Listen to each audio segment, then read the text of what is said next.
Soyez joyeux dans la maison de votre Père. Amen. C'est vous qui ferez en sorte que Dieu se réjouisse parmi vous. C'est vous qui ferez en sorte aussi de le chasser. Est-ce qu'on a raison de le chasser? Non. Notre Dieu nous aime. Vous savez, à certains moments, je veux tellement le chanter, mais nous autres, on n'a pas de voix, mais on le chante quand même. Nous allons prendre Hébreux chapitre 3. Hébreux chapitre 3. Nous commençons au premier verset d'Hébreux chapitre 3. Nous lisons la parole du Seigneur. C'est pourquoi, frères saints, qui n'avaient pas à la vocation céleste, considérez l'apôtre et le souverain sacrificateur de la foi que nous professons. Jésus qui a été fidèle à celui qui l'a établi comme le fut Moïse dans toute sa maison. Car il a été jugé digne d'une gloire d'autant supérieure à celle de Moïse, que celui qui a conçu une maison a plus d'honneur qu'à la maison elle-même. Chaque maison est construite par quelqu'un, mais celui qui a conçu toutes choses, c'est Dieu. Pour Moïse, il a été fidèle dans toute la maison de Dieu comme serviteur, pour rendre témoignage de ce qui devait être annoncé. Mais Christ l'est comme fils sur sa maison. Et sa maison, c'est nous. Pourvu que nous retenions ferme jusqu'à la fin la confiance et l'espérance dont nous nous glorifions. Précieux Sauveur, nous te disons encore merci. Nous réalisons l'honneur que tu nous fais. Nous réalisons le privilège que nous avons de nous tenir devant ta présence. Nous savons que le Dieu qui a créé les cieux et la terre est présent dans cette salle. Nous le savons présent parce qu'il est celui qui a fait la promesse. Et Seigneur, devant toi, tout genou tremble. Devant toi, Seigneur, toute langue doit confesser. Et nous nous humilions devant toi, nous nous abaissons. C'est à ton honneur que nous avons chanté ça. Parce que nous savons que tu es digne de louange et de gloire. Nous t'avons célébré avec tous nos cœurs. Maintenant que nous avons lu une portion de ta parole, nous sommes conscients, Père, que l'homme est pécheur. Et que dans la bouche de l'homme, Seigneur, il y a le mensonge. Nous sommes là avec le mensonge aux lèvres. Mais si toi, tu peux t'emparer la bouche humaine, Seigneur, tu t'en proclameras simplement les oracles de Dieu. Seigneur, ce matin, je me soumets sous ton contrôle. Prends ma bouche, prends mes lèvres, prends mes pensées, prends mon cœur. Possède-moi totalement, Seigneur. Car ton peuple est venu nombreux, non pas pour m'écouter, mais pour t'écouter toi seul. Comme on l'a fait écouter ce matin, Seigneur, c'est une mise en garde de la part de ton serviteur. Que ceux qui apportent ta parole ne peuvent doivent pas au-delà de ce qui est écrit. Seigneur, malheur à moi ce matin. Mais je te confie ma vie. Je te confie mon âme, ma bouche, mes lèvres. Possède-moi, Seigneur. Bénis ta parole qui vient d'être lue. Seigneur, bénis-la dans nos cœurs. Et viens nous parler ce matin. À comme le contexte qui est le nôtre. Toi qui as dit que tu parleras aux hommes au travers des autres hommes. Nous nous soumettons tous sous ton contrôle ce matin. Disciple éternel. Pour ceux qui ne t'honorent pas, nous nous soumettons à toi. Au nom de Jésus, nous te le demandons, Père. Amen. Amen. Vous pouvez vous asseoir.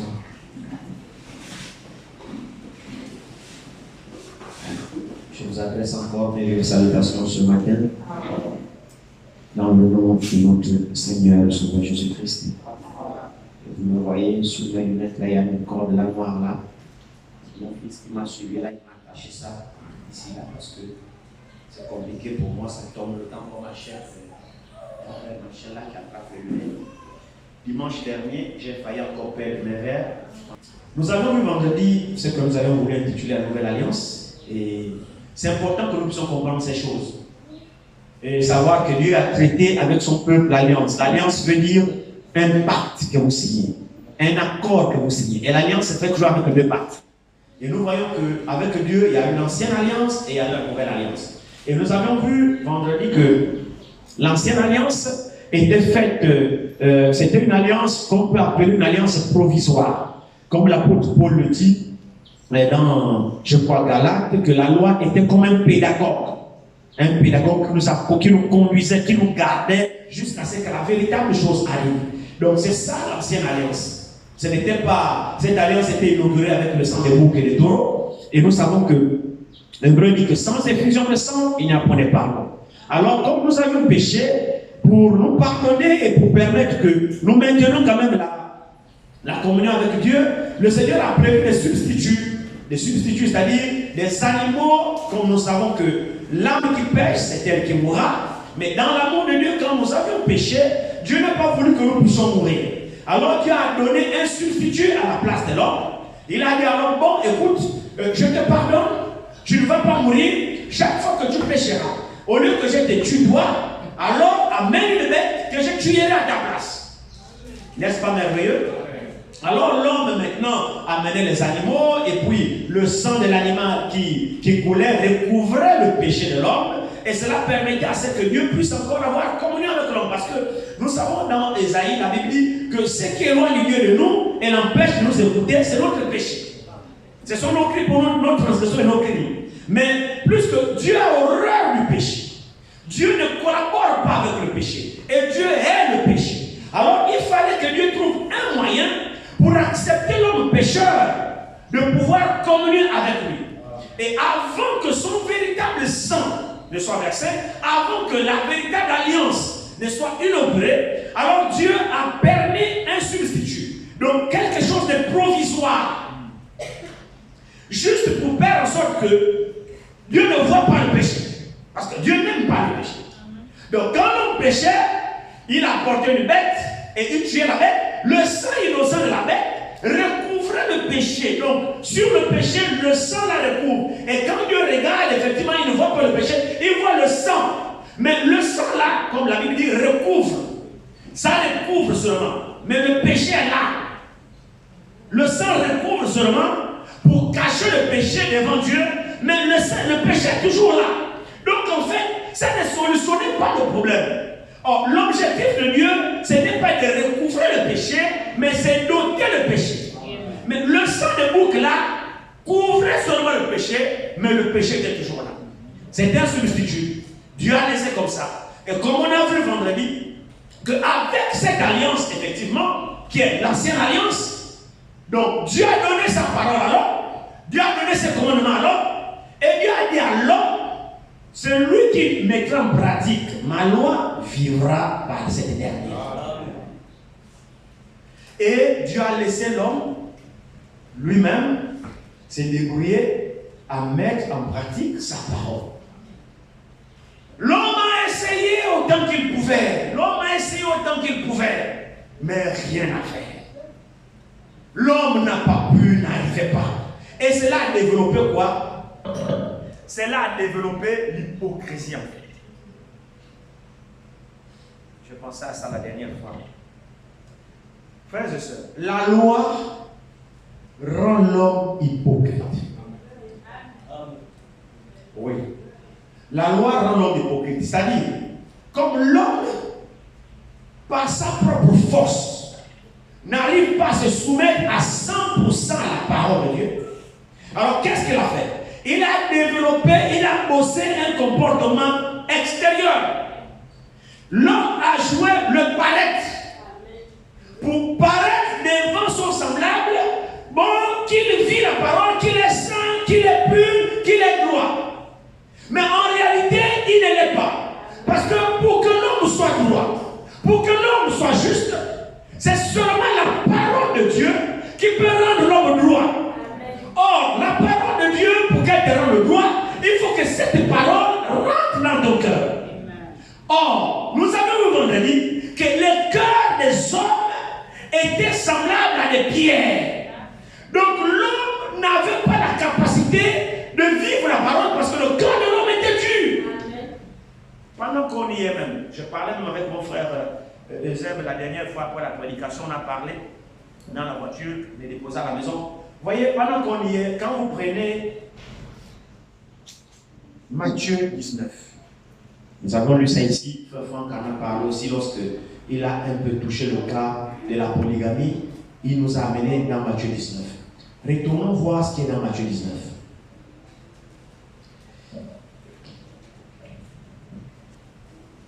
Matthieu 19. Lorsque Jésus eut achevé ses discours, il quitta la Galilée et alla dans le territoire de la Judée au-delà du Jourdain. Verset 2. Une grande foule le suivit et là, il guérit les malades. Les pharisiens l'abordèrent et dirent: pour l'éprouver. Est-il permis à un homme de répudier sa femme pour un motif quelconque? La question est très bien posée. Les pharisiens sont venus, les docteurs de la loi. Quand ils posent cette question, eux-mêmes disent pour l'éprouver. C'était l'intention, parce qu'ils savaient ce que Moïse avait mis dans la loi. Oui. Écoutez, eux-mêmes vont ramener, regardez très bien. Leur motif n'était pas pur, mais ils ne savaient pas à qui ils avaient affaire. Ils avaient affaire à celui qui a donné la loi même à Moïse. C'est celui-là même qui était là dans la chair, mais ils ne savaient pas. Regardez très bien, lisons cela un peu. Les pharisiens l'abordèrent et dit, pour l'éprouver, est-il permis à un homme de répudier sa femme pour un motif quelconque? Il répondit, n'avez-vous pas lu que le Créateur, au commencement, fit l'homme et la femme? Et qu'il dit, c'est pourquoi l'homme quittera son père et sa mère et s'attachera à sa femme. Frère Franck a dit pas à ses femmes. Donc c'est ce verset-là que Franck nous a parlé ce matin. Et s'attachera à sa femme. Donc ça, pas ses. Et il dit, et les deux deviendront une seule chair. Et les deux, c'est vrai non? Pas et les plusieurs deviendront une seule chair. La Bible précise les deux. Donc l'homme et sa femme. Et les deux, pas et les plusieurs. Non. Donc ça c'est encore un autre point. Regardez ce qu'il dit. Verset 6. Ainsi, ils ne sont plus deux, mais ils sont une seule chair. Que l'homme, donc, ne sépare pas ce que Dieu a joint. Beaucoup de gens n'ont pas compris la brochure mariage et divorce. C'est l'une des dernières révélations après l'ouverture des sceaux. Et c'est l'une des prédications qui se termine par le ainsi dit le Seigneur, comme les sceaux. C'est-à-dire, dans cette prédication, ce n'est pas l'homme qui a parlé, c'est Dieu qui a parlé. Donc, la prédication mariage et divorce, c'est un mystère révélé. Alors ici, la Bible dit ici, que l'homme ne sépare pas ce que Dieu a joint. Interdiction. Donc, si Dieu a uni deux hommes, il n'y a aucun homme sur la terre qui soit digne de les séparer. Ne tentez même pas. Bref, on n'est toujours pas là.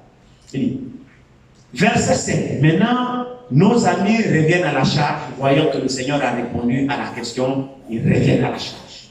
Verset 7. Pourquoi donc, lui dirent-ils, Moïse a-t-il prescrit de donner à la femme une lettre de divorce et de la répudier? Vous le savez alors, pourquoi vous venez lui poser la question? Il vous a répondu, vous ramenez encore la loi. Maintenant Jésus, écoutez la parole, la réponse du Seigneur. Il leur a répondu, je suis au verset 8, c'est à cause de la dureté de votre cœur que Moïse vous a permis la permission. Il s'agit de la permission. Donc, normalement, non.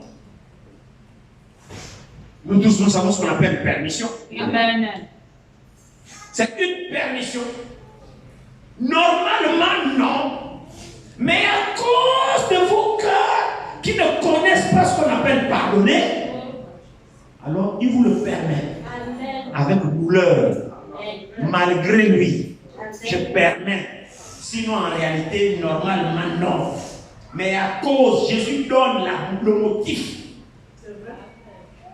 Or, ça, dans la loi, Moïse n'avait pas donné de motif. Maintenant, Jésus, c'est merveilleux. Vraiment, c'est merveilleux.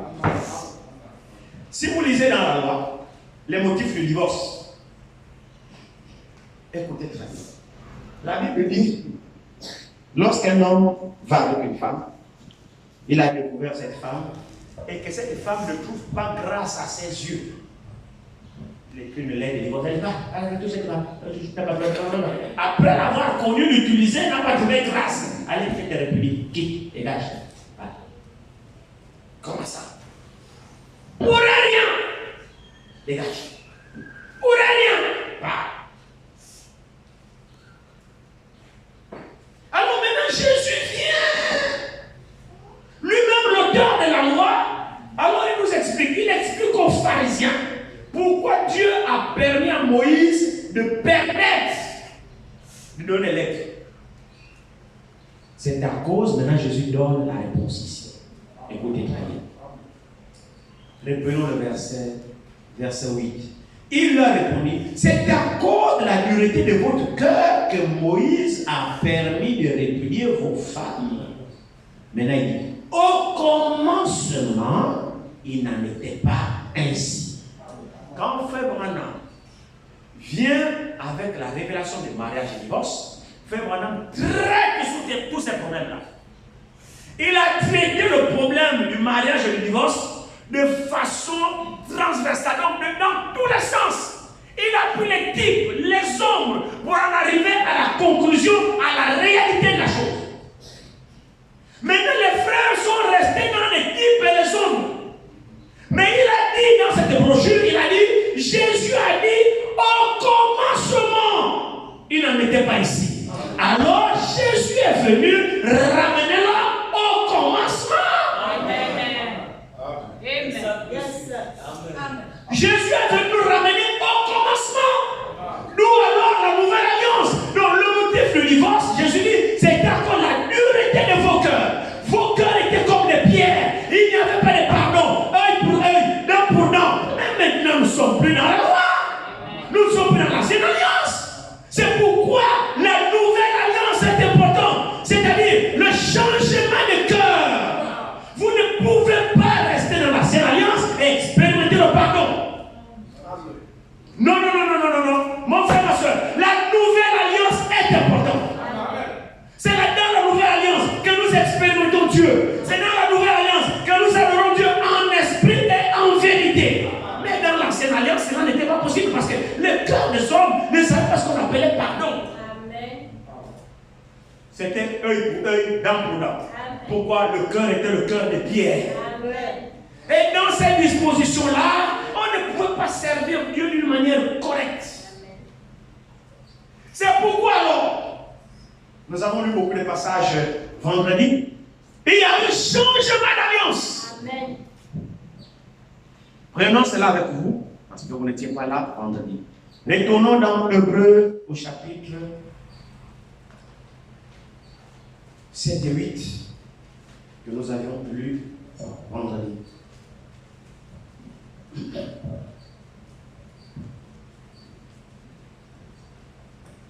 Si nos cœurs ne sont pas régénérés, mon frère, ma soeur, on ne peut pas servir Dieu. C'est pourquoi chacun doit s'examiner. Même ce matin, quand Frère Franck nous parle de l'amour, que n'aimez pas comme Caïn.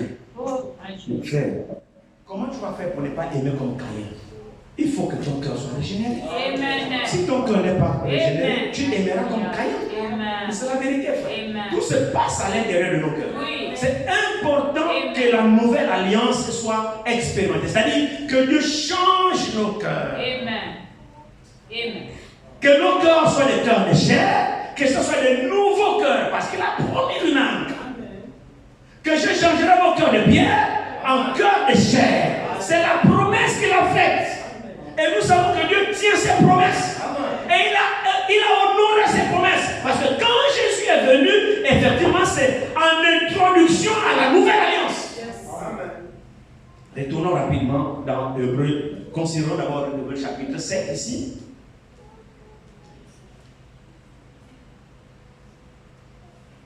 Nous commençons au verset 11 d'Hébreux chapitre 7.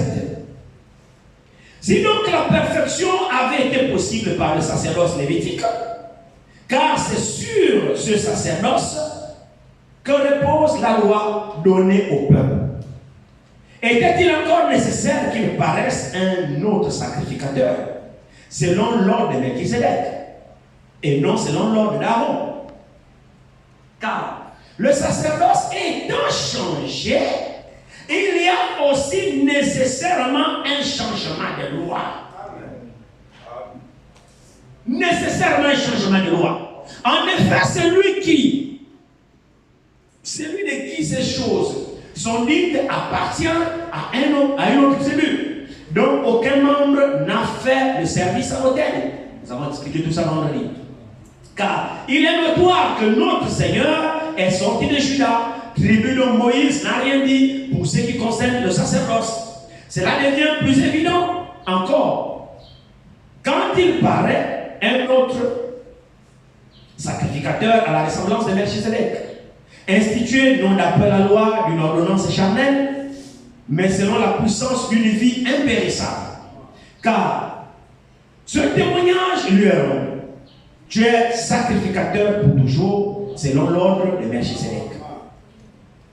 Il y a ainsi abolition d'une ordonnance antérieure à cause de son impuissance et de son inutilité. Donc la loi, les premières ordonnances, les hommes les observants n'ont pas été rendus parfaits. La loi n'a amené personne à la perfection. Non. La loi n'a pas réconcilié l'homme avec Dieu. Au contraire, la loi n'a fait que condamner l'homme. La loi n'a fait que montrer la culpabilité de l'homme. La loi n'a fait que montrer à l'homme combien de fois il est mauvais et combien de fois il est incapable de plaire à Dieu. La loi augmentait la culpabilité dans le cœur de l'homme. Mais la loi ne donnait pas à l'homme la possibilité de pouvoir se réconcilier avec Dieu parce que l'homme dans sa constitution était incapable de mettre en pratique par sa propre force la parole de Dieu. Donc la loi condamnait l'homme. La loi n'est pas une bonne chose. Quand bien même que la loi, c'est la parole de Dieu. Oh, c'est vrai, frère. Vous voyez, le passage de Jean 15 est vrai. Jésus dit dans Jean 15, mais sans moi, vous ne pouvez rien faire. Et c'est ça la nouvelle alliance. Continuez encore un peu la lecture. Il dit ici, verset 19, car la loi n'a rien amené à la perfection. C'est vrai, non? À cause de son inutilité, donc son impuissance, ainsi de suite, au verset 18. Maintenant, verset 19, la Bible dit encore, car la loi n'a rien amené à la perfection. Amen. Or, Jésus a dit quoi? Soyez parfaits. Amen. Comme votre Père Céleste est parfait. Mais avec la loi, c'est impossible. Amen. La loi, c'est tu dois. C'est ça le langage de la loi. Tu dois. Ne fais pas. Interdiction. Tu dois, ne fais pas. Ah, tous ces commandements-là, tu fais comment? Alors la Bible dit ici, c'est pas moi, s'il vous plaît. Verset 19. Car la loi n'a rien amené à la perfection.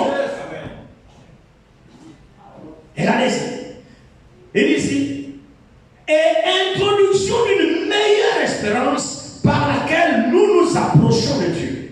Et cela n'a pas eu lieu sans serment. Car les Lévites ils sont devenus sacrificateurs sans serment. Mais Jésus est devenu avec serment par celui qui lui a dit, le Seigneur a juré et il ne se repentira pas. Tu es sacrificateur pour toujours, pas pour un temps. Pour toujours selon l'ordre de Melchizedek. C'est plus selon l'ordre d'Aaron. Il dit, Jésus est par cela même. C'est merveilleux. Le garant d'une alliance plus excellente. Amen. Jésus est le garant d'une alliance plus excellente. Donc une alliance meilleure que celle de Moïse. Il dit ici, verset 23. De plus, il y a eu des sacrificateurs en grand nombre, parce que la mort les empêchait d'être perdants. Amen. Chaque sacrificateur vient, il fait son temps, la mort le tue, il part. Un autre vient donc. Son intercession n'était pas éternelle.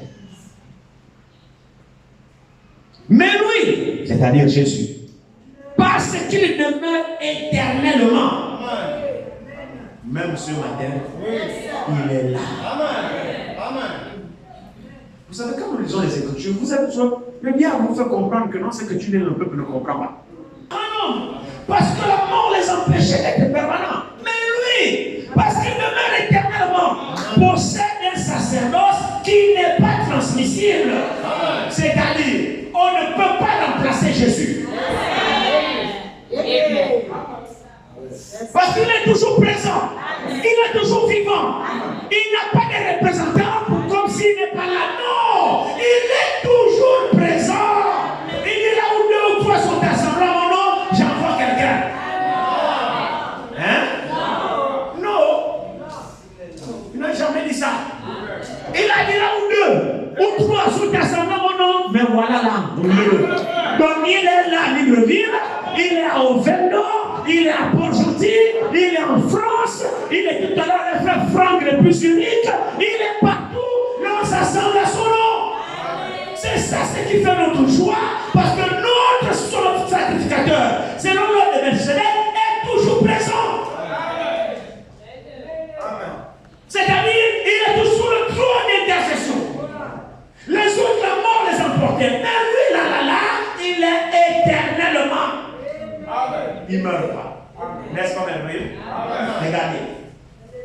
Regardez. Mais lui, parce qu'il demeure éternellement, possède un sacerdoce qui n'est pas transmissible. Il va aller pour le transmettre à quelqu'un. Il est toujours là. Il dit, c'est aussi pour cela qu'il peut sauver parfaitement. Amen. C'est lui le seul sauveur. Et quand il sauve, il sauve. Amen.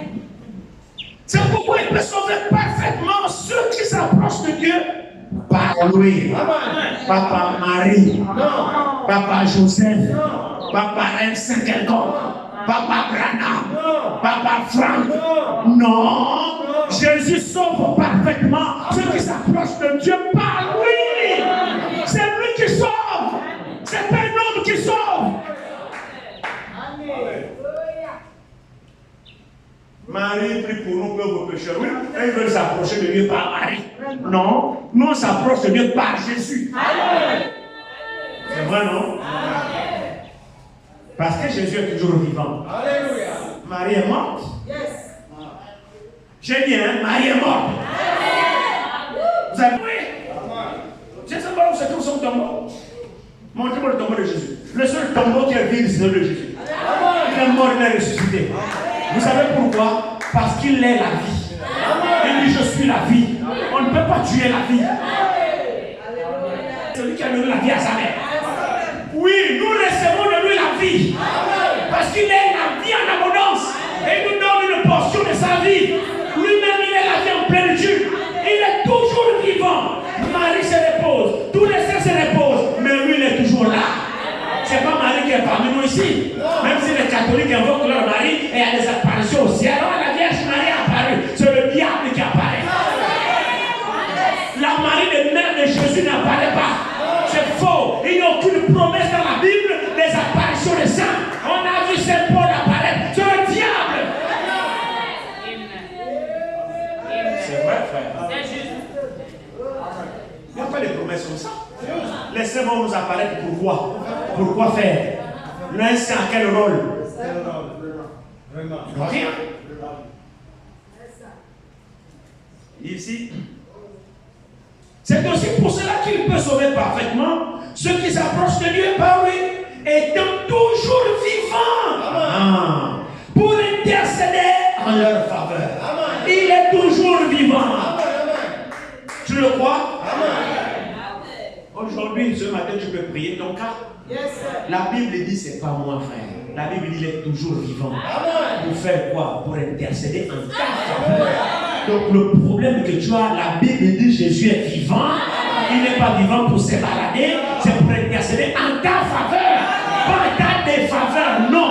En ta faveur. Donc si tu as un souci, va vers lui. Parce qu'il est vivant. Amen.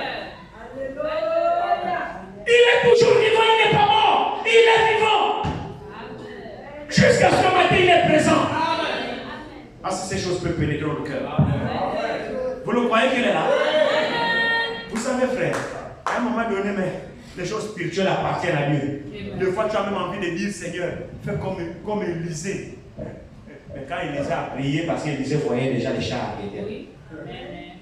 Bon, moi je ne les vois pas avec mes yeux. Mais je crois par la foi que les anges sont parmi nous ici. Je crois selon la parole que Jésus est là. C'est ma foi qui le déclare. Si vous ne croyez pas, moi je crois. Maintenant, s'il peut ouvrir nos yeux pour que nous puissions le voir, c'est lui qui voit. Je ne lui demande pas, je ne lui impose rien du tout. Regardez ici. Il est toujours vivant pour intercéder à notre faveur. Moi je crois ça. Verset 26 dit, il nous convenait en effet d'avoir un souverain sacrificateur comme lui. Il était comment? Saint, innocent, sans tache, séparé des pécheurs. Amen. C'est pourquoi Dieu l'écoute.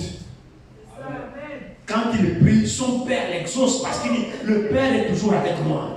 Pourquoi? Parce qu'il était saint. Pourquoi? Parce qu'il était pur. Pourquoi? Parce que c'était un pécheur.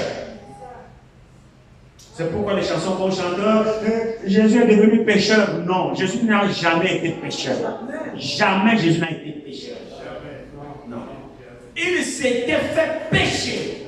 C'est différent. Il est devenu péché pour moi. Mais il n'était pas pécheur. C'est nous les pécheurs. Lui, il n'a pas de péché. Mais il est devenu pécheur. Comment ça dit? Il a pris mon péché sur lui. Il a porté mon péché. C'est là où il s'est fait pécher. Il est devenu péché, pas pécheur. Jésus n'a jamais été pécheur. Voici l'écriture qui dit ici. Regardez très bien. Il dit ici. Il nous convenait en effet d'avoir un souverain sacrificateur comme lui. Comment? Saint, innocent, sans tache, séparé des pécheurs. Et plus élevé que les cieux. Jésus n'était pas un pécheur. Maintenant, regardez. Qui n'a pas besoin, comme les souverains sacrificateurs, d'offrir chaque jour des sacrifices. D'abord pour ses propres péchés, parce qu'il n'en avait pas. Jésus n'a pas offert des sacrifices pour ses propres péchés, parce qu'il n'avait pas de péché. Ensuite, pour ceux du peuple. Car ceci, il a fait une fois pour toutes, en s'offrant lui-même. En s'offrant lui-même. Hébreu 10 dit, tu n'as voulu ni sacrifice, ni offrande. C'est-à-dire ce qu'on nous offrait. Ce qu'on nous offrait selon l'usage de la loi. Vous voyez, ce n'était pas la parfaite volonté de Dieu. Parce que Hébreu 10 nous dit, tu n'as voulu ni sacrifice, ni offrande. Donc c'est qu'on nous offrait. Alors qu'est-ce que Dieu voulait en réalité? Mais tu m'as formé encore. Alléluia. Donc la volonté de Dieu se passe. Tu m'as formé encore. C'est qu'il t'a donné un corps. Il m'a donné un corps. Alors avec ce corps, qu'est-ce que Dieu attend? Mais voici, oh Dieu, pour faire ta volonté. Donc normalement, quand Dieu nous a formé un corps, la volonté de Dieu, c'est que sa volonté à lui soit faite dans le corps dans lequel il nous a donné. Et il a démontré par Jésus-Christ. C'est pourquoi quand Jésus vient, il dit non. Tu n'as pas voulu que je vienne des sacrifices, mais tu m'as formé encore. Car dans le livre, il est question de moi. Là, je vais vous dire que dans ce livre-là, il n'est pas seulement question de lui seul. Il est aussi question de toi.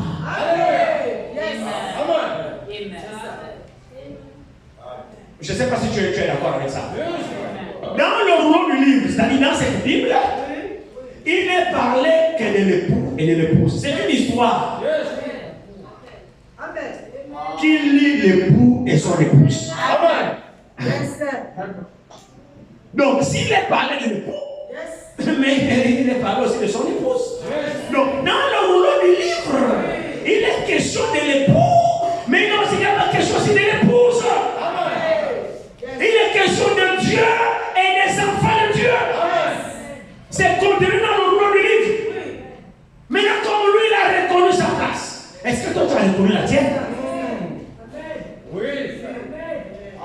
Il dit ici,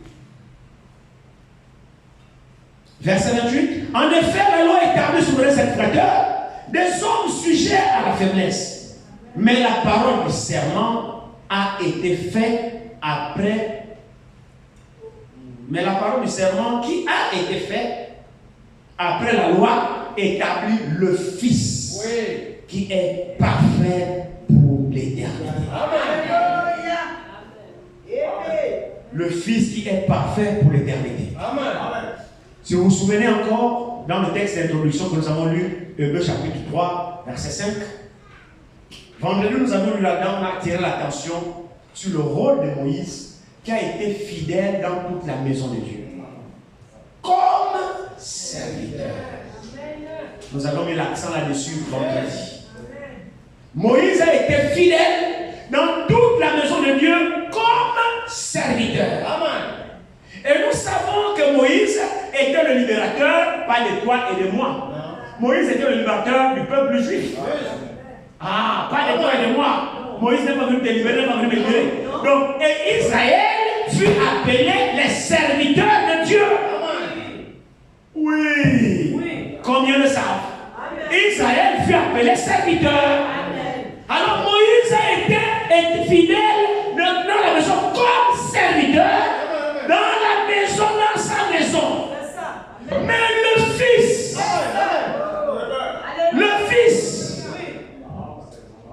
regardez très bien ici. Retournons rapidement là, ici, pour voir la différence qu'il y a entre Jésus et Moïse. Il a été fidèle dans toute la maison de Dieu comme serviteur pour rendre témoignage à ce qui devait être annoncé. Oui, parce qu'Israël fut appelé serviteur. Amen. Maintenant, verset 6. Mais Christ l'est comme fils. Amen. Sur sa maison. Ah, là, c'est plus Israël. Parce que l'église est là. Là, c'est plus Israël. Parce qu'Israël fut appelé serviteur. Et Moïse a été leur libérateur. Il a été fidèle dans la maison d'Israël, serviteur de Dieu, comme serviteur. Mais Christ, lui, il est comme fils. Il n'est plus comme serviteur. Sur sa maison. Regardez très bien ici. Mais Christ est comme fils sur sa maison. Et sa maison, c'est nous. Mets-toi dans le nom. Est-ce que tu es là-dedans? Sa maison, c'est nous. Tu es la maison de Christ. Mais sachons-le. Sœur, est-ce que tu sais que tu dois abriter Christ? Tu es la maison de Christ. Il doit habiter en toi. C'est vrai? Sa maison, c'est nous. Donc, il a été établi comme fils dans sa maison. Et sa maison, c'est nous. Et nous avons vu vendredi la différence qu'il y a entre serviteur et fils. Amen. Vous vous souvenez encore? Amen. Pour ceux qui n'étaient pas là vendredi, la différence qu'il y a entre serviteur et fils, c'est que le serviteur n'est pas l'héritier. Non. Amen. Mais le fils est l'héritier. Amen. Un serviteur n'hérite pas. Amen. Non. Si moi j'ai une maison aujourd'hui, j'ai mes enfants, j'ai le serviteur, mais bien, ce sont mes enfants qui doivent hériter les biens. Pas le serviteur. Le serviteur est là pour servir. Mais l'héritier, c'est le fils. Amen. Donc, comme fils, vous voyez le changement d'alliance. Comme fils, Dieu nous a établis héritiers et co-héritiers avec le fils. Donc, Dieu a fait de nous des héritiers de son trône, de son royaume. Donc, nous avons une alliance meilleure. Amen. Amen. Alléluia. C'est pourquoi Dieu a établi Christ comme fils dans sa maison. Amen. Et sa maison, c'est nous. Amen. Sa maison, c'est l'église. Amen. Sa maison, c'est les rachetés. Amen. Sa maison, c'est l'épouse.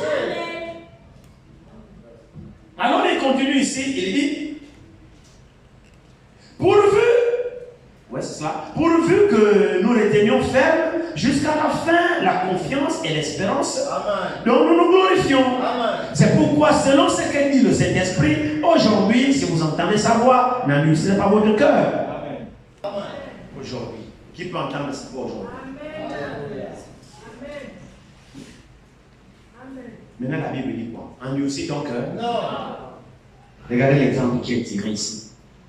N'endurcissez pas vos cœurs comme lors de la révolte, au jour de la tentation dans le désert, où vos pères me tentèrent pour m'éprouver et ils virent mes œuvres pendant 40 ans. Aussi, je fus irrité contre cette génération et j'ai dit, ils ont toujours un cœur qui s'égare. Ils n'ont pas connu mes voies. Ils n'ont pas connu mes voies. Je jurai donc dans ma colère, ils n'entreront pas dans mon repos. Verset 12. Prenez garde, frères, que quelques-uns de vous n'aient d'un cœur mauvais et incrédule au point de se détourner du Dieu vivant. C'est une mise en garde que le Saint-Esprit nous interpelle. Or, les pères, nous voyons que les pères dans la loi, leur cœur était dur. Leur cœur était symbolisé aux pierres. Que Dieu avait demandé à Moïse, taille les pierres et monte sur la montagne. Je vais écrire la loi, je vais écrire mes ordonnances sur les tablettes de pierre. Et nous savons que ces pierres que Moïse avait taillées symbolisaient le cœur de l'homme. Le cœur de l'homme était dur. Et c'est ça le reproche qu'il dit ici, qu'ils eurent le cœur dur. Ils n'ont pas pu entendre ma parole. Pourquoi? La raison était que leur cœur était dur. Et Dieu voyait que le cœur de l'homme était dur. Alors voyant l'impossibilité de l'homme de pouvoir vivre sa parole, parce que son cœur était dur, il fallait alors que Dieu fasse quelque chose. Il fallait alors que Dieu change d'alliance. Et le changement d'alliance de Dieu consisterait à faire quoi? À changer l'état de cœur des hommes. Frère, tu ne peux pas changer ton cœur toi-même. Non, c'est Dieu qui change le cœur. C'est en cela que consiste la nouvelle alliance. C'est pas moi qui le dis, c'est écrit. Amen.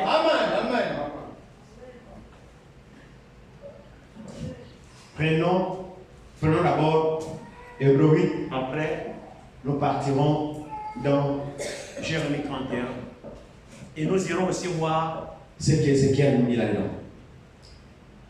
Alors il dit ici, le point capital, je suis à Hébreux chapitre 8 à partir du premier verset, le point capital de ce qui vient d'être dit, c'est que nous avons un tel souverain sacrificateur qui s'est assis à la droite du trône de la majesté divine dans les cieux, comme ministre du sanctuaire et du véritable tabernacle qui a été dressé par le Seigneur et non par l'homme. Tout souverain sacrificateur est établi pour présenter des offrandes et des sacrifices. Il est donc nécessaire que celui-ci ait aussi quelque chose à présenter. S'il était sur la terre, donc s'il venait de la lignée des hommes, il ne serait même pas sacrificateur. Parce que la sacrificature avait été promise aux Lévites, aux enfants d'Aaron. Alors il dit ici, plus que là, sont ceux qui présentent les offrandes selon la loi. Ils célèbrent un culte, image et ombre des choses célestes, comme Moïse en fut divinement averti lorsqu'il allait construire le tabernacle. Est-ce soin, le fut-il dit, de tout faire d'après le modèle qui t'a été montré sur la montagne. Mais maintenant, il a obtenu un ministère d'autant supérieur qu'il est le médiateur d'une alliance plus excellente. C'est vrai, non? Qui a établi sur de meilleures promesses. C'est comme l'ancienne alliance. Mais là, il dit, en effet, si la première alliance avait été sans défaut, là je suis au verset 7 de Hébreux 8, il n'aurait pas été question de la remplacer par une seconde. Amen. Que ces choses pénètrent dans nos cœurs. Je sais que vous connaissez toutes ces écritures. Je le sais. Je ne vous apprends rien de nouveau. Mais s'il vous plaît, frères et sœurs, que ces choses pénètrent dans notre cœur. Connaître ces choses, c'est bien. Mais les réaliser, c'est encore mieux. La Bible dit, en effet, si la première alliance avait été sans défaut, il n'aurait pas été question de la remplacer par une seconde. Car c'est avec l'expression des blâmes que le Seigneur dit à Israël, voici les jours viennent, dit le Seigneur, où je ferai avec la maison d'Israël et la maison de Juda une alliance nouvelle. La nouvelle alliance. C'est Dieu qui promet ça. Non comme l'alliance que j'ai traitée avec leur père, c'est pas pareil. La nouvelle va être différente. Même dans le contenu. Alléluia. Même sur la fondation. Elle va être différente que la première. C'est une alliance améliorée. Une alliance plus excellente. Une alliance parfaite. Maintenant regardez. Non comme l'alliance que j'ai traitée avec leur père. Le jour où je les saisis par la main pour les faire sortir du pays d'Égypte. Car ils n'ont pas persévéré dans mon alliance. Et moi non plus, je ne me suis pas soucié d'eux, dit le Seigneur. Mais voici l'alliance que je ferai avec la maison d'Israël. Après ces jours-là, dit le Seigneur. Amen. Après les jours de la loi. Votre attention, les gens qui sont dehors là, si vous n'avez rien à faire, rentrez dans l'église. Évitez la distraction, suivez la parole. Amen. Je réponds ce passage. Mais voici l'alliance que je ferai avec la maison d'Israël. Après ces jours-là, dit le Seigneur, c'est-à-dire après les jours de la loi, il dit, je mettrai mes lois. Qu'est-ce que c'est? Sa parole. Votre attention. La nouvelle alliance. Nous sommes en plein dans cette dernière. Amen. C'est la plus parfaite. Il n'y aura plus d'alliance meilleure que celle dans laquelle nous sommes. Amen. Écoutez. Je mettrai mes lois. Alors vous remarquez ce qu'il écrit. Je mettrai. Qui parle ici? Dieu. Alléluia. Ici, ce n'est pas un prédicateur. Non. Ici, ce n'est pas un prophète. Ce n'est pas un pasteur. Ce n'est pas Franck. Ce n'est pas Paul. Ce n'est pas Branham. C'est personne. Je ici, c'est Dieu lui-même. Il dit, je mettrai mes lois dans leur esprit. Je les écrirai dans leur cœur. Et je serai leur Dieu. Et ils seront mon peuple. Nous ne sommes pas le peuple d'un pasteur. Ou le peuple d'un prophète. Nous sommes le peuple de Dieu.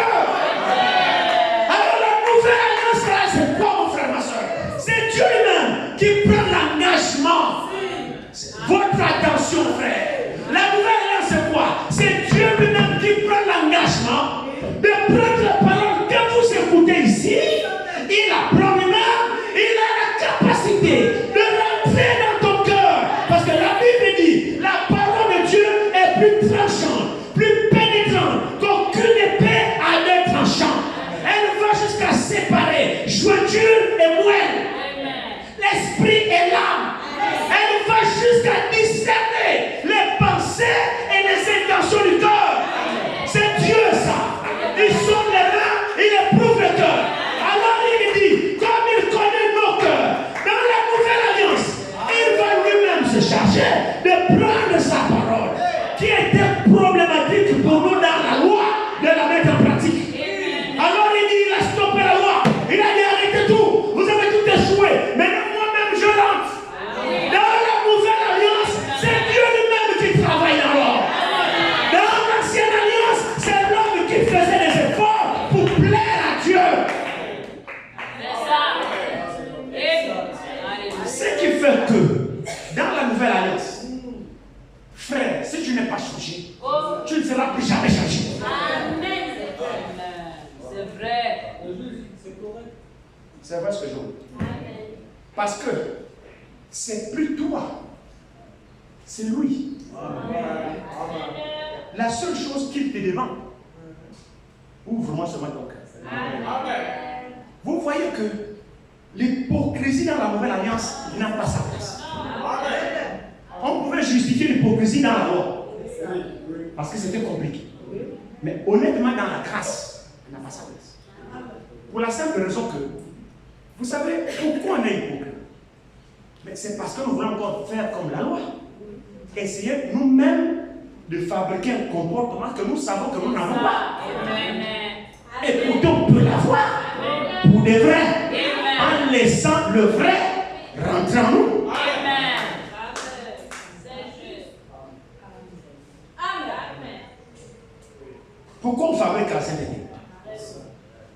Et pourtant, on n'a plus raison de faire ça. Amen. Que ces choses-là pénètrent en nous. Amen. On n'a plus raison. Lui-même, il n'a plus la responsabilité sur lui-même de mettre sa parole dans ton cœur. Donc, pendant que tu es là, si tu me regardes, pendant que tu es là, si tu me regardes et tu m'écoutes, la seule chose que le Saint-Esprit te demande, pendant que tu es là, tu me regardes, et que tu reconnaisses au delà de toi que ce qui est dit ici, c'est la parole de Dieu, et que c'est la vérité. Mais tu dois être honnête pour savoir que le problème, tu ne peux pas. Amen. C'est ce que Dieu te demande. Reconnais toi-même devant Dieu que tu ne peux pas. Alors à partir de ce moment, même ce matin, lorsque le frère nous a parlé de l'amour, n'est pas aimé comme Caïn, mais franchement frère, de toi à moi, tu peux avoir cet amour de lui-même. Arrêtons. Arrêtons. Tu sais que c'est faux. Il suffit que je te piétine, tu me critiques. Qui de nous ici ce matin, de la chair jusqu'au dernier mois, ne critique pas? C'est la vérité. Qui? Levez la main. De la chair jusqu'au dernier mois, quand je dis la chair, je parle de moi aussi. Oui, frère. Qui de nous qui ne suit pas que je parle? De la chair jusqu'au dernier mois qui ne critique pas. Lève la main. Et alors, reconnaissons qu'on a pensé d'amour. Oh, c'est pas nécessaire dans la nouvelle alliance d'avoir encore l'amour de Caïn. Il suffit simplement que tu dises, Seigneur, je n'ai pas cet amour à moi. Et tu t'abandonnes à lui. Il a dit, il rentre dans ton cœur, il change ton cœur et il met cet amour dans ton cœur. C'est son travail. Ne faisons pas le travail de Dieu. Laissons Dieu faire son travail. Toi, reconnais ton incapacité. Oui.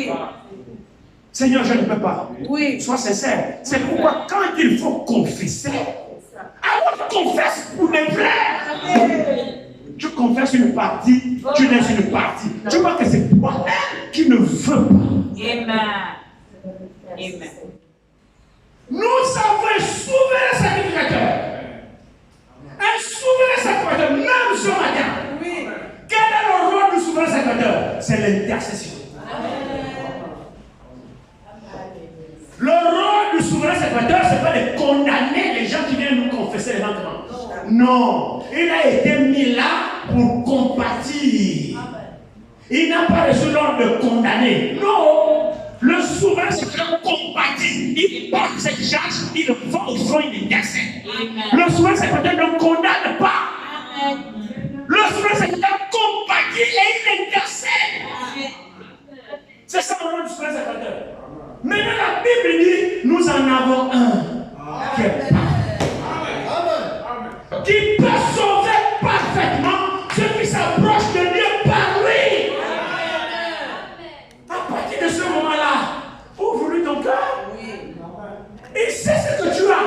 Même quand tu caches là, tu ne caches pas ça devant lui. Lui, il sait. Alors, si longtemps que tu caches, tu n'avanceras pas. Tu n'évolueras pas. Oh, lui, t'attend. Lui, il veut ce que tu es là sans être là. Il veut te rendre comme ça pour de vrai. Mais toi, sois sincère avec lui. Oui. J'espère que vous comprenez. Amen.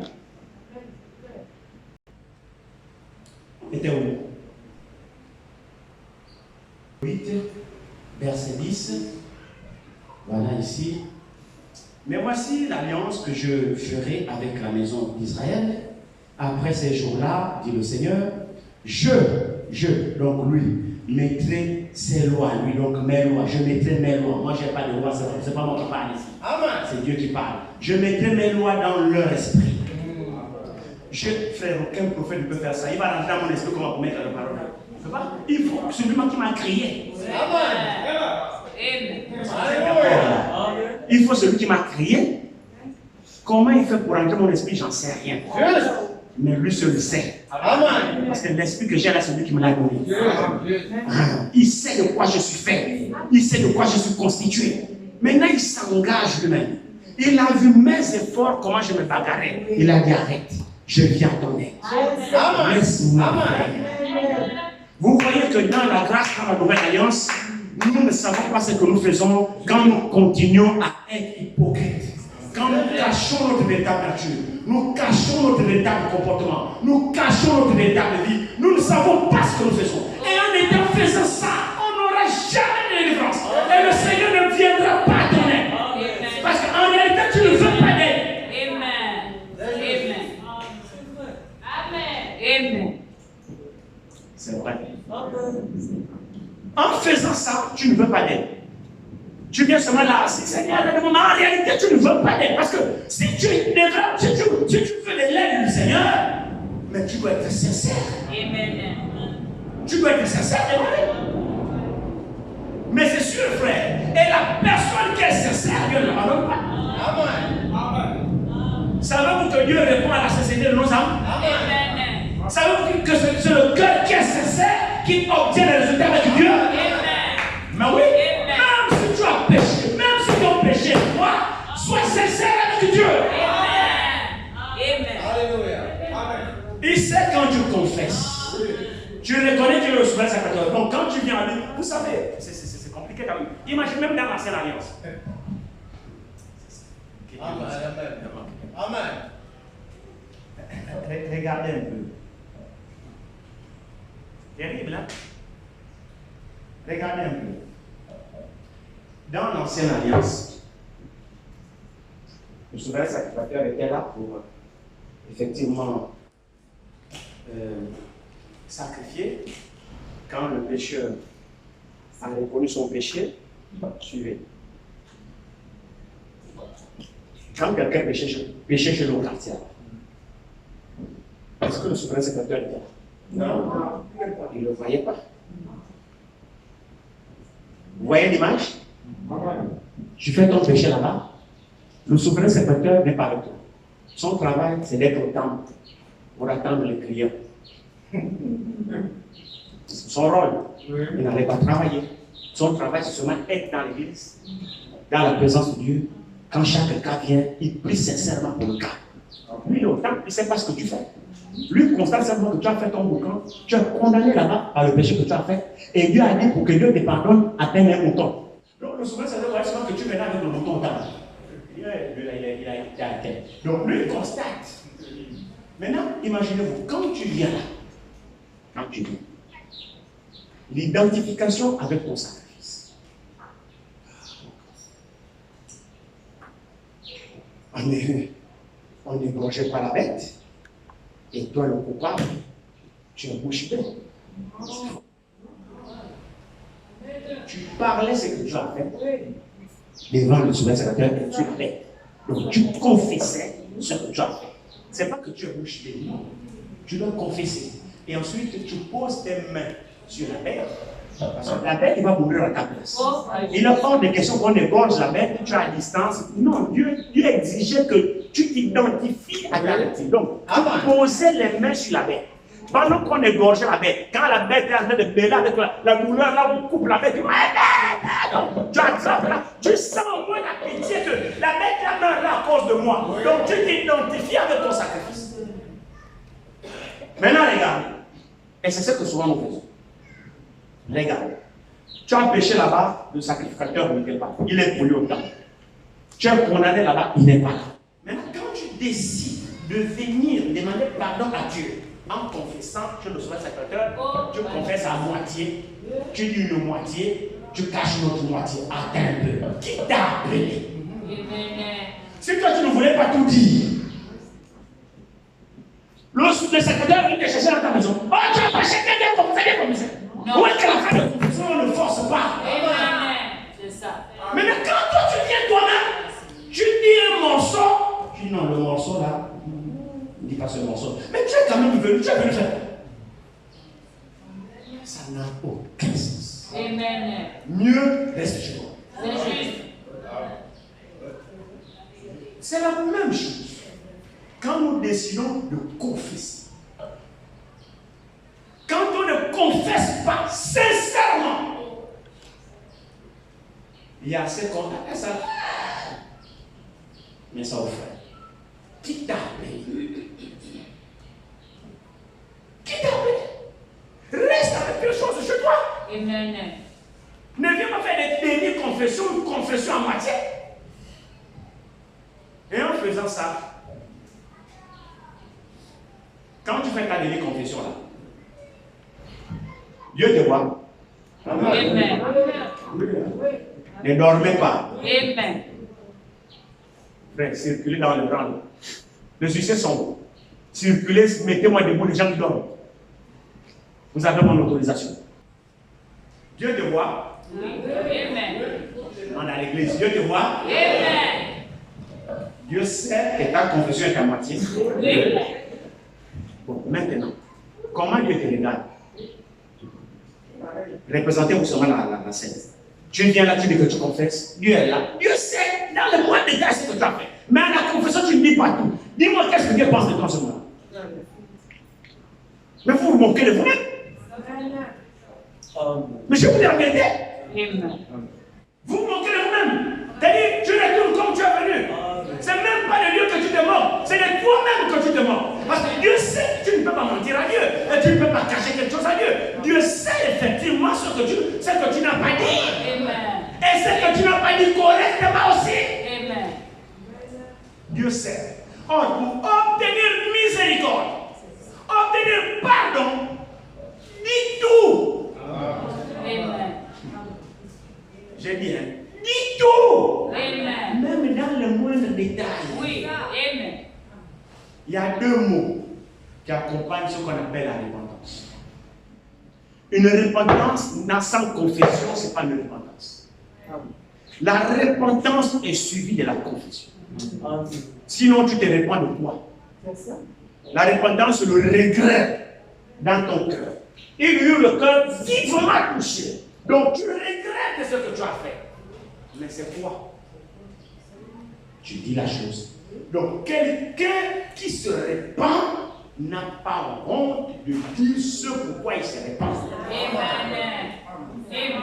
Mais quand vous voyez quelqu'un avoir honte de la confession, c'est que la personne ne s'est pas totalement repentie. Amen. Ces choses-là vont. Amen. Amen. Amen.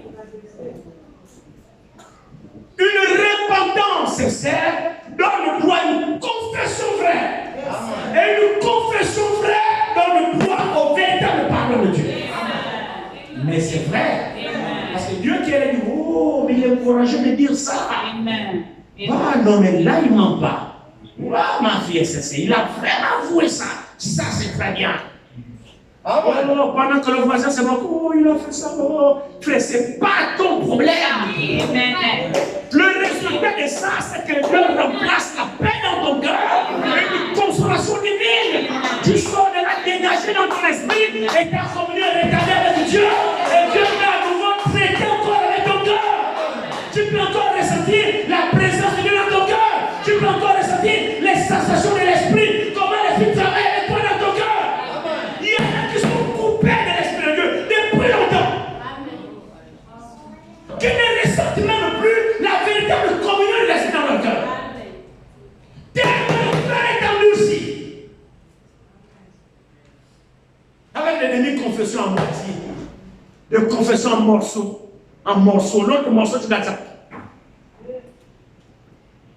Nous servons un véritable souverain sacrificateur. Amen. Qui compatit à toutes nos infirmités et qui intercède pour nous. Amen. Quand nous l'avons fait, voilà la personne qui veut laisser Dieu changer son cœur.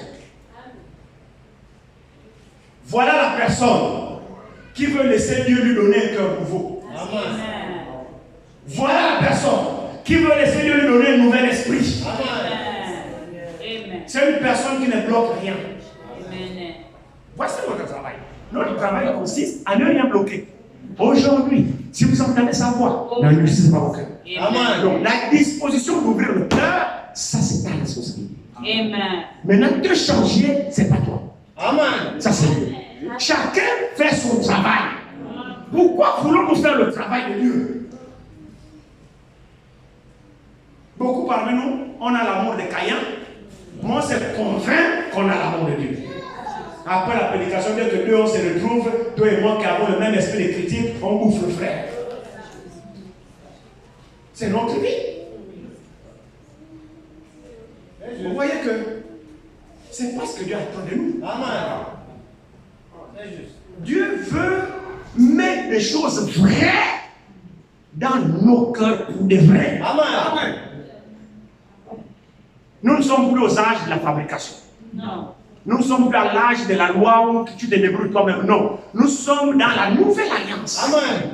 Où Dieu lui-même a promis lui-même nous changer. Amen. A promis lui-même faire. Terminons c'est rapidement. On va lire. Regardez ici.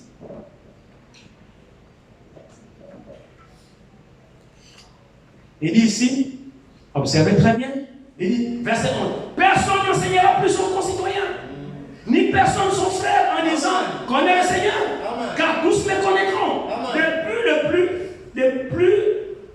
Depuis le plus petit jusqu'au plus grand Amen. d'entre eux, parce que je pardonnerai leurs iniquités. Amen. Mais comment il va pardonner si tu n'as pas un cœur sensible pour confesser et avouer? C'est ça. Amen. Il n'y a pas de pardon sans repentance. C'est bon. Non. Il n'y a pas de pardon sans repentance. Tu dois confesser Amen. et le pardon intervient. C'est là où on dit, je pardonnerai leurs iniquités. Plus que ton cœur est devenu sensible, tu ne sais plus garder de mauvaises choses. Donc, une fois le Seigneur te condamne, tu avoues. Amen. Condamne, tu avoues. Amen. Condamne, tu ne gardes plus. Amen. Parce qu'il a déjà changé ton cœur. Amen. Tu gardes plus ce qui est mal. Tu gardes plus ce qui est faux. Tu ressens la condamnation, tu avoues, Dieu pardonne. C'est ça notre marche. Tu ne cohabites plus avec l'iniquité. Amen.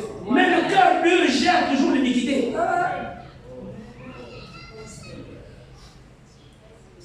Parce que je pardonnerai leurs iniquités et que je ne me souviendrai plus de leurs péchés. Mais bien sûr que oui. Une fois confessé, Dieu pardonne, il ne s'en souvient plus.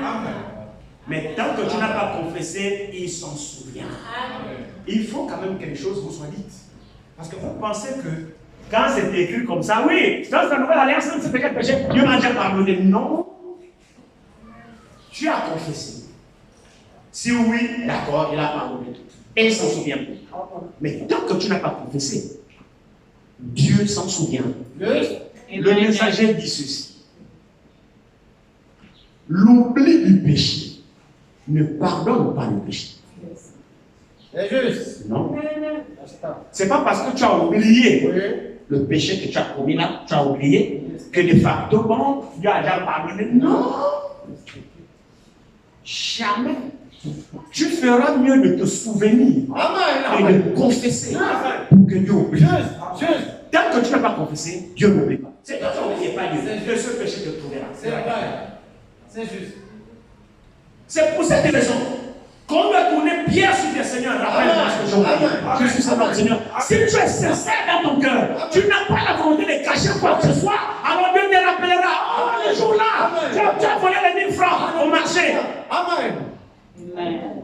C'est juste. Oui, Dieu te rappellera. Ah oui, le jour-là, mais tu as demandé au frère. Tu te souviens? Tu as demandé au frère. Tous les frères ont cru. Maintenant, le Saint-Esprit rappelle que c'était un mensonge. Oui. Et maintenant, le courage de nous rassembler tous. Frère François, viens, frère, j'ai dit, viens, viens, c'est nous. Frère, tu te souviens le jour-là quand je vous ai dit qu'on non, j'en sais rien. Frère, c'était un mensonge. Ben oui, c'est juste. C'est pour eux. Écoutez, si vous voulez que Dieu vous pardonne, Oui. eh bien, c'est ça. Amen. Même si la chose est passée depuis des années, demande-lui, Seigneur, rappelle-moi. Amen. Si j'ai quelque chose que j'ai oublié, Seigneur, parce qu'auprès de toi, il y a le pardon. Mais je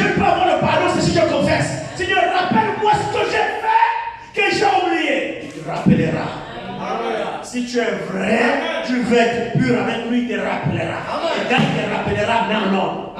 Et quand tu mets en ordre, il oublie. Amen. Fini, C'est vrai, fini. c'est Pour vrai. Dieu, tu n'as jamais agi. Amen. Mais si tu dis, ah non, mais ça va mal, mais c'est depuis, oh, non, mais c'est depuis 1998, frère, c'est vieux ça. Oui, c'est vieux pour toi. Pour Dieu, c'est pas vieux. C'est là, ça t'attend. C'est vrai. Maintenant, pendant que tu es là, tu vas te rappeler, non? Pendant que tu me regardes, tu vas te souvenir, non? Tu ferais mieux de le faire. Quand je sors là, appelle-moi. Arrange avec moi. Je ne vais pas te couper le cou. C'est ça la voie par excellence. Amen. Vous voulez voler avec Dieu, c'est ça? Bien, vous voulez pas, vous voulez les raccourcis. Ici, là, si vous avez choisi l'église, vous avez mal choisi l'église. Et si ce n'est pas l'église qui est là, que vous tapez sur le dos, prospérité, Dieu a tout donné, non, viens chez nous, tu auras la paix, Dieu va résoudre. Il n'y aura pas été d'évangile ici. C'est ça. Amen. Parce qu'on ne peut pas se mentir à soi-même, et vous mentir aussi. Ce n'est pas nécessaire. On doit vous dire des choses vraies. Amen. On doit vous dire ce qui est vrai. Quelle est la volonté de Dieu? Ici, ce n'est pas l'église qui flatte les gens. Non. Prospérité ou non, non. Depuis que tu peux là-bas, non. Si tu viens chez nous, c'est fini, c'est faux. C'est pas que tu viens chez nous, c'est fini, c'est faux. On doit vous dire ce que Dieu dit. Amen. Amen. Il n'y a pas que la prospérité. Il y a aussi les tribulations. Amen. On doit vous dire ça aussi.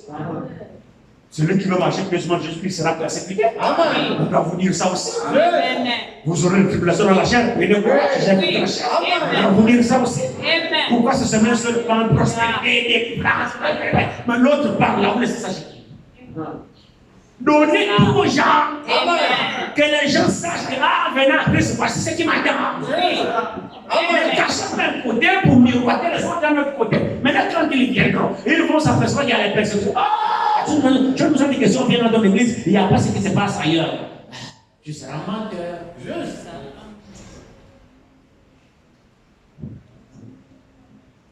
On comprend quelque chose, non? Amen. Amen. Il dit ici. Maintenant, regardez très bien, verset 12 ici, il dit, parce que je parlerai leurs iniquités et je ne me souviendrai plus de leurs péchés. Verset 13, en disant une alliance nouvelle, il a déclaré ancienne la première. Or, ce qui est ancien, ce qui a vieilli, est prêt de disparaître. Amen. Et ça a même déjà disparu. Amen. Allons-y dans Jérémie 31. C'est la même parole de ici. Alléluia. Jérémie a repris cela. Jérémie a repris. Enfin, c'est plutôt Paul qui a pris l'écriture de Jérémie et Ézéchiel pour nous donner ça ici. On va prendre Jérémie 31. Ici.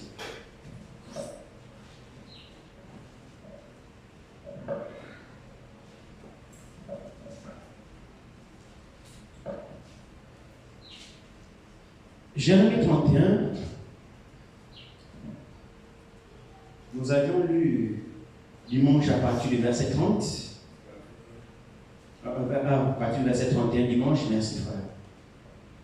Jérémie 31, à partir du verset 31, voici les jours viennent, dit l'Éternel, où je ferai avec la maison d'Israël et la maison de Juda une alliance nouvelle, non comme l'alliance que je traitais avec leur père le jour où je les saisis par la main pour les faire sortir du pays d'Égypte, l'alliance qu'ils ont violée, quoique je sois leur maître, dit l'Éternel. Mais voici l'alliance que je ferai avec la maison d'Israël. Après ces jours-là, dit l'Éternel, je mettrai ma loi. Amen. Voici ce que Dieu a promis. Donc vous ne vivez pas la parole par votre propre force. Amen. C'est Dieu lui-même qui s'en charge. Amen. Il dit, je mettrai ma loi au-dedans d'eux. Je l'écrirai dans leur cœur. Et je serai leur Dieu et ils seront mon peuple. Amen. Celui-ci n'enseignera plus son prochain, ni celui-là son frère en disant, connaissez l'Éternel. Car tous me connaîtront, depuis le plus petit jusqu'au plus grand, dit l'Éternel. Car je pardonnerai leurs iniquités et je ne me souviendrai plus de leurs péchés. Amen. Amen. Allons-y dans Ézéchiel. Tout ça, c'est les promesses de Dieu qui sont pour toi et pour moi. Et nous y sommes. Prenons d'abord Ézéchiel, je crois, 11.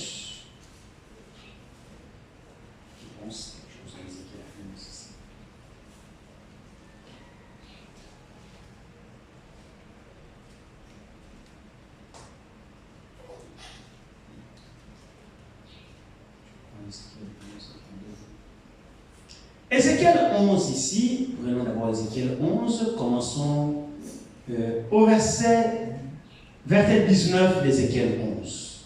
Et je leur donnerai un même cœur. Alléluia. Et je mettrai en vous un esprit nouveau. Alléluia. C'est les promesses de Dieu, non? J'ôterai de leur corps le cœur de pierre. C'est les promesses faites de Dieu.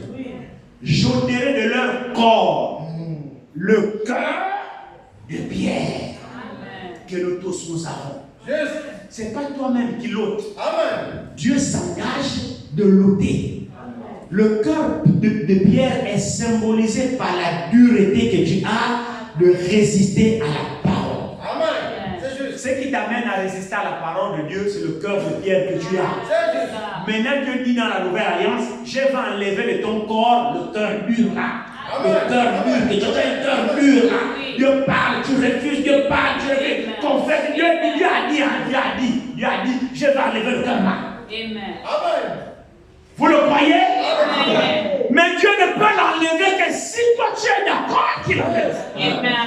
Amen. C'est juste. Laisse-le l'enlever. Permets à Dieu d'enlever ton cœur. Amen.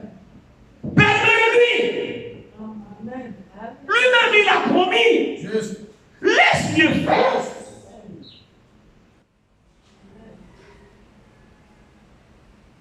Il dit, j'ôterai de leur corps le cœur de pierre et je leur donnerai un cœur de chair. Alléluia. Cœur de chair, c'est un cœur mou. C'est un cœur tendre. Juste. C'est un cœur malléable. Juste. C'est un cœur qui a les sentiments. C'est un cœur qui pardonne. C'est un cœur qui aime. Pas le cœur dur là, que Moïse a donné la permission de répudier les femmes. Parce qu'il ne pouvait pas pardonner à sa femme. Pour éviter les troubles dans le foyer tous les jours, Moïse a dit un pour avoir la paix et qu'une lève de divorce, renvoie-la. Parce que ton cœur est dur, tu n'arrives pas à lui pardonner, donc renvoie-la. Sinon, tout le temps, c'est des problèmes. Pour avoir la paix, renvoie-la. Et quand Jésus vient, Jésus dit non. Au commencement, il n'en était pas ainsi. Alors quand Jésus vient, il nous ramène au commencement. En faisant quoi? En changeant nos cœurs de pierre, en nous donnant le cœur de chair, pour que nous soyons sensibles à la parole de Dieu et que nous apprenions à nous aimer les uns les autres, que nous apprenions à nous pardonner les uns les autres. C'est ça la nouvelle alliance. Comment nous expliquons que nos cœurs soient toujours nus jusqu'à ce matin? Comment on peut expliquer ça? Il dit, j'ôterai de leur corps le cœur de pierre, j'y arrive, et je leur donnerai un cœur de chair. Verset 20.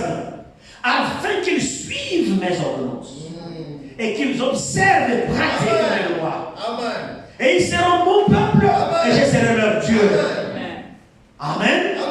Maintenant, regarde le verset 21. Mais pour ceux dont le cœur se plaît à leurs idoles et à leurs abominations, je ferai retomber sur leurs œuvres, je ferai retomber leurs œuvres sur leur tête, dit le Seigneur l'Éternel. Dieu vous jugera. Amen. Prenons Ézéchiel 36. Nous allons terminer là. J'espère avancer. Ézéchiel 36.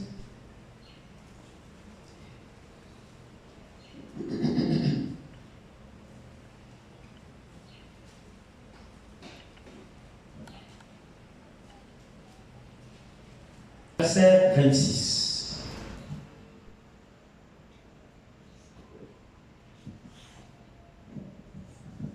Je vous donnerai un cœur nouveau. Cette histoire est tellement importante que Dieu a fait la promesse. Hein? Pourquoi un cœur nouveau? Mais c'est parce que Dieu fait avec le cœur. Tout de Dieu se fait avec le cœur. Et comme nos cœurs étaient durs, Dieu savait le problème. Le problème, c'était que nos cœurs étaient durs. Comme Dieu a identifié le problème de l'homme, alors Dieu lui-même se charge de trouver la solution. La solution, c'est quoi? C'est doter le cœur dur là et remplacer un cœur de chair. Là, le problème est résolu. Ce qui fait que maintenant, tu as un cœur sensible pour écouter la parole de Dieu. Je vous donnerai un cœur nouveau. Ézéchiel 36, verset 26. Et je mettrai en vous un esprit nouveau. J'ôterai de votre corps le cœur de pierre. Et je vous donnerai un cœur de chair. Dieu insiste, hein? Verset 27. Je mettrai mon esprit en vous. Écoutez très bien. Écoutez très bien. Et je ferai. C'est merveilleux. J'aime bien cette partie-là. Et je ferai en sorte que vous suiviez mes ordonnances et que vous observiez, pratiquiez mes lois. Laissez-moi reprendre ça. Laissez-moi reprendre ça. Ézéchiel 36, verset 26. Je mettrai mon esprit en vous et je ferai en sorte que vous suiviez mes ordonnances. Et que vous observiez et pratiquez mes lois. Gloire à Dieu. Alors, il s'agit de quoi faire dans la nouvelle alliance? Dans la nouvelle alliance, Dieu change l'état de nos cœurs. Dieu change l'état de nos esprits. C'est pas tout. Dieu s'engage à nous donner son esprit. C'est pas suffisant. Dieu lui-même va faire en sorte que nous lui obéissons. C'est-à-dire, Dieu lui-même fera en sorte que nous vivions sa parole. C'est Dieu qui fait ça. Donc, qu'est-ce qu'on comprend? Dans la nouvelle alliance, c'est Dieu lui-même alors qui viendra vivre sa parole au-dedans de nous-mêmes. C'est plus toi qui vis la parole de Dieu. Mais c'est Dieu lui-même qui vient vivre sa propre parole en toi. C'est ça la nouvelle alliance. Fini les efforts de l'homme. Fini les fabrications des hommes. Fini l'hypocrisie. Fini les imitations. Dieu lui-même doit vivre sa parole dans toi. Amen. Amen. N'est-ce pas merveilleux? Mais c'est Dieu lui-même qui vit. Je vous assure que c'est Dieu lui-même. Quand Dieu t'a possédé, tu n'as plus ta propre volonté. Paul dit, moi je suis le prisonnier du Christ. Hein? Donc c'est possible. Moi je suis le prisonnier du Christ. À telle enseigne que Paul voulait se rendre quelque part. La Bible dit l'Esprit de Dieu l'en empêcha. Mais puisque Paul avait déjà un cœur de chair, il ne pouvait qu'être sensible à ce que l'Esprit lui dit. Vous voyez pourquoi le cœur doit être changé? Parce que Dieu doit rendre un cœur sensible à sa voix. Puis le cœur endurci. Une fois tu ressens la réticence. Frère, le cœur de chair, c'est le cœur sensible au mouvement de l'Esprit. Quand Dieu dit quelque chose, le cœur là-bas il bouillonne. C'est vrai. Paul veut se rendre quelque part, l'Esprit de Christ l'en empêcha. Il ne sait pas faire autrement. Il dit, moi je suis prisonnier de Christ. Je ne peux plus rien faire de moi-même. Au point de dire que ce n'est plus moi qui vis. Mais c'est Christ. Amen. Amen. Amen. Donc c'est possible. Amen. Voici la nouvelle alliance. Arrêtons de fabriquer. Amen. Arrêtons d'imiter. Ne jouons pas au christianisme. Amen. On a trop joué au christianisme. Amen. Ne jouons plus au christianisme. Le christianisme, c'est une vie. Amen. Ne jouons plus à la sainteté. Amen, amen. Ne jouons pas. Dieu lui-même, nous venons de lire dans toutes les Écritures que Dieu lui-même se charge, Amen. lui-même, de nous rendre saints, de nous rendre purs, de changer nos cœurs, de nous Alléluia. transformer, Alléluia. de mettre en nous une nouvelle vie. Amen. Et lui-même se charge de faire en sorte que nous lui obéissons. Tout ça, c'est lui. Donc, son esprit en nous, nous là obéissant. Amen. Vous voyez que dans la nouvelle alliance, frère, Amen. l'homme n'a pas de place. Amen.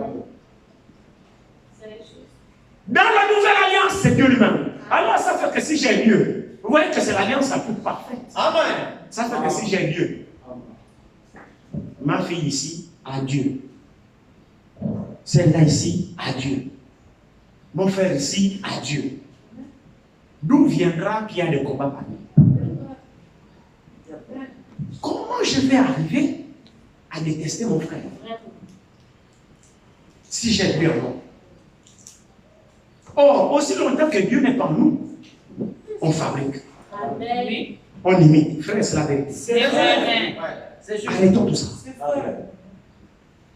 La nouvelle alliance, c'est Dieu lui-même qui vient vivre sa parole dans l'homme. Amen. L'ancienne alliance, c'est l'homme lui-même qui s'est débrouillé à mettre la parole de Dieu en pratique. Et il a échoué. Alors Dieu est venu dans un corps pour dire, laisse-moi faire. Ceux qui ouvrent leur cœur, expérimenteront cela. Ils verront Dieu changer leur vie. Ils verront Dieu s'établir dans leur vie. Ils verront, c'est vrai frère. Amen. Il vous donnera ses sentiments, Dieu. il vous donnera sa pensée, il vous donnera son cœur. Vous aurez des pensées nouvelles. Il purifiera votre cœur. Vous aimerez vraiment. Vous n'aimez pas par intérêt, mais vous aimez l'amour de Christ. Amen. C'est ça. Amen. Amen. Laissons Dieu travailler en nous. Amen. L'église de Dieu, c'est Dieu lui-même Amen. qui travaille dans son église. Amen. L'église des hommes, c'est les hommes eux-mêmes qui établissent leur propre programme. Mais l'église de Dieu, c'est Dieu lui-même. Amen. Ouais. C'est lui-même qui est le soubassement. C'est lui-même qui construit. C'est lui-même qui achève. C'est lui. Il commence, il édifie et il achève. C'est Dieu lui-même. Et ça fait que nous sommes vrais. En résumé, la nouvelle alliance, c'est l'alliance parfaite. Amen. C'est la nouvelle alliance qui nous rend parfaits. Amen. La nouvelle alliance, Amen. c'est Christ en moi. C'est Christ en toi. Amen. Ça fait de nous un, Amen. pas Amen. deux. Un. Amen. Amen. Amen. Amen. Alors, en termes de conclusion, celui qui est hypocrite encore, c'est celui qui vit dans l'ancienne alliance. Parce qu'il ne veut pas laisser Jésus changer son cœur, rentrer dans son cœur pour établir une véritable nature qui n'en soit pas ici ce matin. Amen. Amen. Que ce matin, quelque chose se passe dans ton cœur. Amen. Amen. Amen. Quelque chose se passe dans ton cœur ce matin. Ce matin, que Dieu change ton cœur. Amen. Qu'il te donne un nouveau cœur.